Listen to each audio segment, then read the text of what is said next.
നമസ്കാരം. ഹരി വീച്ച് യൂട്യൂബ് ചാനലിലേക്ക് ഹാർദവമായ സ്വാഗതം. ഇന്നത്തെ നമ്മുടെ ടോപ്പിക് നാഴിക വിനാഴിക എന്നുള്ളത് എന്താണെന്നുള്ളതാണ്. നമ്മൾ ഓരോ കാര്യങ്ങൾ ചെയ്യുമ്പോൾ ജ്യോതിഷത്തിലെ ഓരോ സമയക്രമങ്ങളെക്കുറിച്ച് പഠിക്കുമ്പോൾ എല്ലാം അത് നാഴിക വിനാഴികയിലാണ് നമ്മൾ മനസ്സിലാക്കുന്നത്. ഡിഗ്രി, മിനിറ്റ്, അങ്ങനെയൊക്കെയുള്ള ഇപ്പോൾ ഓരോ ഗ്രഹങ്ങളുടെയും സഞ്ചാരങ്ങളെക്കുറിച്ച് നമ്മൾ പഠിച്ചപ്പോഴും അതിന് ഓരോ സമയങ്ങൾ 2 മണിക്കൂർ ഒരു രാശിയിൽ നീങ്ങുന്നെന്നും ഓരോ ഗ്രഹങ്ങളും സൂര്യൻ്റെ ചലനങ്ങൾ ഇത്രയാണെന്നും ഒക്കെ ഓരോ ഗ്രഹങ്ങളെക്കുറിച്ചുള്ള സഞ്ചാര വേഗതയെക്കുറിച്ചൊക്കെ നമ്മൾ പഠിച്ചു കഴിഞ്ഞു. അപ്പോൾ അതൊക്കെ നമ്മൾ ഈ കണക്കും കാര്യങ്ങളുമൊക്കെ കൂടുതലായിട്ട് നമ്മളതിലേക്ക് പോകുമ്പോൾ നമ്മൾ ഈ നാഴിക വിനാഴികയിലാണ് നമ്മളിതിൻ്റെ കാര്യങ്ങൾ ചെയ്യുക, ഓരോന്ന് കണ്ടുപിടിക്കാനും. അപ്പോൾ ഒരു നാഴിക എന്ന് പറയുന്നത് എത്രയാണെന്നുള്ളത് നമ്മൾ മനസ്സിലാക്കണം. ഒരു നാഴിക എന്ന് പറയുന്നത് 24 മിനിറ്റാണ്. ഒരു നാഴിക എന്ന് പറഞ്ഞാൽ 24 മിനിറ്റ്. ഒരു വിനാഴിക എന്ന് പറയുന്നത് 24 സെക്കൻഡാണ്. അപ്പോൾ നാഴികയും വിനാഴികയും, ഒരു നാഴിക 24 മിനിറ്റ്, ഒരു വിനാഴിക 24 സെക്കൻഡ്, ഇങ്ങനെയാണ് നമ്മൾ മനസ്സിലാക്കുക. പിന്നെ 60 നാഴിക എന്ന് പറയുന്നതാണ് 60 വിനാഴികയാണ് ഒരു നാഴിക. 2.5 നാഴികയാണ് 1 മണിക്കൂർ. 2.5 വിനാഴിക 1 മിനിറ്റ്. ഇതാണ് അതിൻ്റെ ആ ക്രമം അനുസരിച്ചാണ് നമ്മളിത് മനസ്സിലാക്കുക. അതുപോലെ തന്നെ 2 നാഴിക എന്ന് പറയുന്നതാണ് ഒരു മുഹൂർത്തം. നമ്മളൊക്കെ ഓരോ കാര്യങ്ങൾ ചെയ്യുമ്പോൾ നമ്മൾ മുഹൂർത്തം കുറിക്കാറുണ്ട്. ഒരു വിവാഹമായിക്കോട്ടെ, മറ്റു കാര്യങ്ങളൊക്കെ ഒരു നല്ല ശുഭമുഹൂർത്തം വേണമെന്ന് പറയാം. അപ്പോൾ ഒരു മുഹൂർത്തം എന്ന് പറയുന്നത് 2 നാഴികയാണ്. 7.5 നാഴികയാണ് ഒരു യാമം എന്ന് പറയുന്നത്. അതുപോലെ തന്നെ 60 നാഴികയാണ് ഒരു ദിവസം. 24 മണിക്കൂർ എന്ന് പറയുന്നത് 60 നാഴികയാണ്. അപ്പോൾ ഈ 60 നാഴികയിലാണ് നമ്മൾ ഒരു ദിവസത്തിൻ്റെ കാൽക്കുലേഷൻ എടുക്കുക. അതുപോലെ തന്നെ ഇത് നമ്മൾ അറിഞ്ഞിരിക്കുമ്പോഴേ, ഇപ്പം നമ്മളിത് മനസ്സിലാക്കുമ്പോൾ നമുക്ക് ഈ 12 രാശികൾ, ആ 12 രാശിയിൽ നമ്മൾ ഈ ചന്ദ്രൻ്റെ ഭ്രമണത്തെക്കുറിച്ച്, ചന്ദ്രൻ്റെ സഞ്ചാര വേഗതയെക്കുറിച്ചാണ് നമ്മളൊന്ന് അതും കൂടി നമ്മളിതിൻ്റെ കൂടെ മനസ്സിലാക്കുക. അതിനായി നാഴികയും വിനാഴികയും നമ്മൾ കണ്ടെത്തിയത്. അപ്പോൾ ചന്ദ്രനാണ് ഏറ്റവും കൂടുതൽ വേഗത്തിൽ നമ്മുടെ ഭ്രമണത്തിൽ സഞ്ചരിക്കുന്നത്. ഭൂഗോളത്തിൽ ഏറ്റവും കൂടുതൽ സ്പീഡിൽ സഞ്ചരിക്കുന്നത് ചന്ദ്രനാണ്. ആ ചന്ദ്രനെ കൊണ്ടാണ് നമ്മൾ നാളിനെ മനസ്സിലാക്കുന്നത്. ചന്ദ്രൻ എവിടെ നിൽക്കുന്നു എന്ന് പറഞ്ഞാൽ നാളെ ഏതാണെന്നാണ്. അത് ചന്ദ്രനെ കൊണ്ടാണ് നമ്മൾ ഈ നാളിനെ മനസ്സിലാക്കുന്നത്. അപ്പം നമ്മൾ മനസ്സിലാക്കുന്നത് മേടം രാശി. ഫസ്റ്റ് നമ്മൾ മേടം, ഇടവം, അങ്ങനെ 12 രാശിയുണ്ടല്ലോ. അതിലെ മേടം രാശിയിലാണ് ഈ അശ്വതി, ഭരണി, കാർത്തിക എന്ന് പറയുന്ന 3 നക്ഷത്രങ്ങളുള്ളത്. ആ അശ്വതി, ഭരണി, കാർത്തിക എന്ന് പറയുന്നത് ഈ മേടം രാശിയിലാണുള്ളത്. അതിൻ്റെ അളവും നമ്മളവിടെ പറയുന്നു. അശ്വതിക്ക് 60 നാഴികയുണ്ട്, ഭരണിക്ക് 60 നാഴികയുണ്ട്, കാർത്തികയ്ക്ക് 15 നാഴികയുള്ളൂ. അപ്പം നമ്മൾ ആ ഒരു രാശിയിലെ 30 ഡിഗ്രിയുള്ള ആ രാശിയിലെ ഈ ചന്ദ്രൻ്റെ ഇത് സഞ്ചരിക്കുന്ന ആ വേഗത, അതിനകത്ത് തന്നെ നമ്മൾ ഈ 3നെയും കൂടി ഈ 27 നക്ഷത്രമുണ്ട്. അശ്വതി മുതൽ രേവതി വരെയുള്ള ആ 27 നക്ഷത്രങ്ങളെ നമ്മൾ ഈ 12 രാശിയിൽ ഉൾപ്പെടുത്തിക്കൊണ്ടാണ് നമ്മൾ ഈ നാളിൻ്റെ വിവരണങ്ങളെക്കുറിച്ചിട്ടൊക്കെ നമ്മൾ സംസാരിക്കുക, അല്ലെങ്കിൽ നാളിനെക്കുറിച്ചൊക്കെ മനസ്സിലാക്കുന്നത്. അതുപോലെ തന്നെ ഇത് ഓരോ 60 നാഴിക, അങ്ങനെ 120, 120,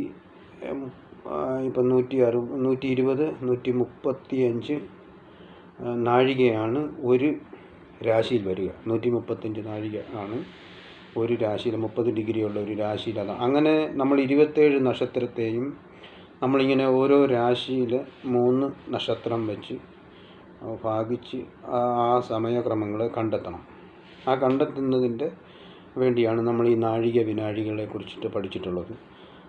അതുപോലെ തന്നെ ഇടവൻ രാശിയിലെ കാർത്തിക, രോഹിണി, മകയിരം,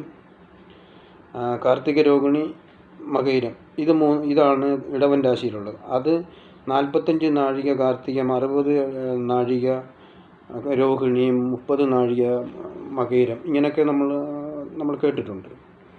അപ്പോൾ ഇങ്ങനെ ഈ നാഴികക്രമം പറയുമ്പോൾ ഇത്രയും സമയമാണ് അതിനകത്ത് ആ ഗ്രഹങ്ങളിൽ അല്ലെങ്കിൽ ആ രാശിയിൽ, ഇടവൻ രാശിയിൽ ഇത് സഞ്ചരിക്കുന്ന സമയം, ആ സമയം വരെ അവിടെ ഉണ്ടാകും. ഈ സമയത്തെയൊക്കെ നമ്മൾ ഇത് കൃത്യമായിട്ട് കണ്ടെത്തുന്നതിനെയാണ് സ്ഫുടം എന്ന് പറയുന്നത്, ചന്ദ്രസ്ഫുടം. നമ്മൾ നേരത്തെ പഠിച്ചിട്ടുണ്ട് സ്ഫുടം എന്താണെന്നുള്ളത്. അതുപോലെ തന്നെ മകയിരം, തിരുവാതിര, പുണർദം, പൂയം എന്ന് പറയുന്ന ഇത് മിഥുനൻ രാശിയിലാണ് ആ 3 എണ്ണം. അതും ഈ പറയുന്ന പോലെ 30 നാഴിക, 60 നാഴിക എല്ലാം ഈ 75, 175, 100 ആ ഒരു ക്രമത്തിൽ ഉണ്ടാവും അവിടെ. 120 എന്നുള്ള ആ ഒരു ഇതിൽ അപ്പം 60, 120 പിന്നെ ഒരു 15, അപ്പം 135 നാഴിക എന്നുള്ളത് ഒരു രാശിയിലുള്ളത്. അതിനെ ഇങ്ങനെ വിഭജിച്ചിട്ട് നമ്മൾ ഓരോ രാശിയിലും ഇങ്ങനെ വിഭജിച്ച് നമ്മൾ മനസ്സിലാക്കുകയാണ്. അതുപോലെ തന്നെ മകയിരം, അതിന് നമ്മൾ ഒരു ശൈലി അനുസരിച്ച് പറയുമ്പം ആയില്യം, ആലം, അശ്വതി, ഭരണി, കാർത്തിക, മുക്കാല്, കാല് എന്നൊക്കെ പറഞ്ഞിട്ടൊരു ക്രമത്തിലാണ് നമ്മളത് പറയുന്നത്. അപ്പം നമ്മളതിൻ്റെ ആ വിവരണത്തിലേക്ക് പോയാൽ അത് കുറച്ച് നല്ലതുപോലെ മനസ്സിലാക്കുമ്പോൾ നമുക്കതിൻ്റെ ആ വിവരണത്തിൽ ഇപ്പം നമുക്ക് മനസ്സിലാക്കേണ്ടത് ഈ മകയിരം, തിരുവാതിര, പുണർദം എന്ന് പറയുന്നത് മകയിരം 30 നാഴികയുണ്ട്, തിരുവാതിര 60 നാഴികയുണ്ട്, പുണർദം 45, അത് മിഥുനൻ രാശിയിലാണ് ഈ 3 എണ്ണം. അതുപോലെ തന്നെ പുണർദം, പൂയം, ആയില്യം എന്ന് പറയുന്നത് 15, പുണർദത്തിൻ്റെ 15 നാഴികയും പൂയം, ആയില്യം 60 നാഴിക വെച്ചിട്ട് അതാ കർക്കിടകൻ രാശിയിലുള്ളത്. അതുപോലെ തന്നെ മകൻ രാശിയിൽ, മകം ചിങ്ങൻ രാശിയിലാണ് മകം, പൂരം, ഉത്രം. ഇത് പറയുന്നത് ചിങ്ങൻ രാശിയിലാണ് ഉണ്ടാവുക. അതുപോലെ തന്നെ ഉത്രം, അത്തം, ചിത്തിര ഇതും കന്നി രാശിയിലാണ് ഉണ്ടാവുക. ചിത്തിര, ചോതി, വിശാഖം എന്ന് പറയുന്നത് തുലാം രാശിയിലുണ്ടാകും. വിശാഖം, അനിഴം, തൃക്കേട്ട എന്ന് പറയുന്നത് വൃശ്ചികൻ രാശിയിലുണ്ടാകും. മൂലം, പൂരാടം, ഉത്രാടം എന്ന് പറയുന്നത് ധനുരാശിയിലുണ്ടാകും. ഉത്രം, തിരുവോണം, അവിട്ടം എന്ന് പറയുന്നത് മകരൻ രാശിയിലുണ്ടാകും. അവിട്ടം, ചതയം, പൂരിട്ടാതി എന്ന് പറയുന്നത് കുംഭൻ രാശിയിലുണ്ടാകും. പൂരിട്ടാതി, ഉത്രട്ടാതി, രേവതി എന്ന് പറയുന്ന മീനൻ രാശി. ഇങ്ങനെ 12 രാശികളിലായിട്ട് വിഭജിച്ചിട്ട് നമ്മൾ ഇതിൻ്റെ ചന്ദ്രൻ്റെ സമയ വേഗതകളെ കുറിച്ചിട്ട് പഠിക്കുകയാണ്. അപ്പം ചന്ദ്രനാണ് ഏറ്റവും കൂടുതൽ സമയ വേഗതയിൽ സഞ്ചരിക്കുന്ന. അപ്പം അത് മനസ്സിലാക്കി ആ 2.5 നമ്മൾ കണക്കാക്കുമ്പോൾ 2.5 ദിവസമാണ് ഈ 30 ഡിഗ്രിയിൽ നിൽക്കുക. 2.5 ദിവസം നമ്മൾ ആ രാശിയിലുണ്ടാകുമെന്നാണ് പറഞ്ഞത്. അപ്പം ഇതിനെ ക്രമം ഈ ചന്ദ്രൻ്റെ ഇതനുസരിച്ചിട്ടാണ് നമ്മൾ ആ ചന്ദ്രൻ എന്ന് പറയുന്ന മനകാരകനാണ്. മനസ്സിനെക്കുറിച്ച് പഠിക്കുകയും മനസ്സെന്താണെന്ന് മനസ്സിലാക്കുകയൊക്കെ ചെയ്യുന്നതാണ് ചന്ദ്രനെ കൊണ്ടാണ് നമ്മൾ മനസ്സിലാക്കുക. അപ്പം ചന്ദ്രൻ ക്ഷീണനായിട്ട് ചന്ദ്രന് മാനസിക വിഷമം ഉണ്ടായിരിക്കുമെന്നൊക്കെയാണ്. അപ്പോൾ ഇതൊക്കെ ഈ പൊസിഷൻ ഇത് ചന്ദ്രൻ്റെ നമ്മൾ ഉച്ചക്ഷേത്രം, നിജക്ഷേത്രമൊക്കെ നമ്മളിതിന് മുന്നേ പഠിച്ച്, സ്വക്ഷേത്രം, പിന്നെ അങ്ങനെയുള്ള ദൃഷ്ടിയെക്കുറിച്ച് നമ്മൾ പഠിച്ച്. അപ്പോൾ ഇതെല്ലാം ഇതിങ്ങനെ ഈ ഇരിക്കുന്ന ഈ അളവുകൾ മനസ്സിലാക്കിയാലാണ് നമുക്കതിൻ്റെ കൃത്യതയിലേക്ക് ചെല്ലാൻ പറ്റുക. ഇങ്ങനെ പറയുന്ന ഈ നാഴിക വിനാഴികയിൽ അതിനെ കൊടുത്തിട്ടുള്ളത് കൊണ്ട് നമ്മളതിനെ അല്ലാതെ മനസ്സിലാക്കാം. ഈ ഡിഗ്രി, മിനിറ്റും ഒക്കെ വെച്ച് നമ്മൾ കാൽക്കുലേറ്റ് ചെയ്യാം. നമ്മൾ ഈ നാഴിക വിനാഴിക ഉപയോഗിച്ചില്ലെങ്കിലും പക്ഷേ അത് കണക്കാക്കുമ്പോൾ കുറച്ചും കൂടി ഈസി ആയിട്ട് നമുക്കത് ചെയ്യാനുള്ള ഈ തത്വത്തിൻ്റെ, ജ്യോതിഷത്തിൻ്റെ ഈ തത്വം അനുസരിച്ച് ചെയ്യാൻ എളുപ്പത്തിന് വേണ്ടിയാണ് ഈ നാഴികയും വിനാഴിക എന്നൊക്കെയുള്ള നമ്മൾ മനസ്സിലാക്കിയിരുന്നാൽ നമുക്ക് കുറച്ചും കൂടി അത് നല്ലതായിട്ട് മനസ്സിലാക്കി അതിനെ കുറച്ചും കൂടി ഈസി ആക്കാൻ പറ്റും. കാരണം ഈ ജ്യോതിഷം മുഴുവൻ ഒരു ശ്ലോകങ്ങളാക്കി ചൊല്ലുന്നത് എന്തിനാണെന്ന് വെച്ച് കഴിഞ്ഞാൽ അത് നമുക്ക് ബൈഹാർട്ടാക്കാൻ എളുപ്പമുണ്ടാകും. ഒരു ശ്ലോകം പഠിച്ചു കഴിഞ്ഞാൽ അതിനകത്ത് അത് എക്സ്പ്ലെയിൻ ചെയ്യുക എന്ന് പറയുമ്പോൾ നമുക്ക് ഒത്തിരി കാര്യങ്ങൾ പറയാനുണ്ടാവും. എന്ന് വെച്ചാൽ എല്ലാം ഷോർട്ട് ഫോമിൽ മനസ്സിലാക്കിയിട്ട് അതിനെ വിശദീകരിക്കുന്നതിന് വേണ്ടിയാണ് ഈ ശ്ലോകങ്ങളെല്ലാം നമ്മൾ ബൈഹാർട്ടാക്കുന്നത്. ഒത്തിരി ശ്ലോകങ്ങൾ പഠിച്ചാൽ നമുക്ക് ഒത്തിരി കാര്യങ്ങൾ നമുക്ക് ആ ഒരു പോയിൻ്റ് മാത്രം വഴി ബാക്കി കാര്യങ്ങൾ നമുക്ക് എക്സ്പ്ലെയിൻ ചെയ്യാൻ പറ്റും. അതുപോലെ തന്നെയാണ് നമ്മൾ ഈ ഒരു നാഴികയും വിനാഴികയും നമ്മൾ മനസ്സിലാക്കിയാൽ നമുക്ക് മുന്നോട്ട് പോകുന്ന കാര്യങ്ങളൊക്കെ നമുക്ക് കുറച്ച് ഈസി ആയിട്ട് ചെയ്യാനും മറ്റു കാര്യങ്ങളിലൊക്കെ കൃത്യമായിട്ട് മനസ്സിലാക്കാനും നമുക്ക് പറ്റും.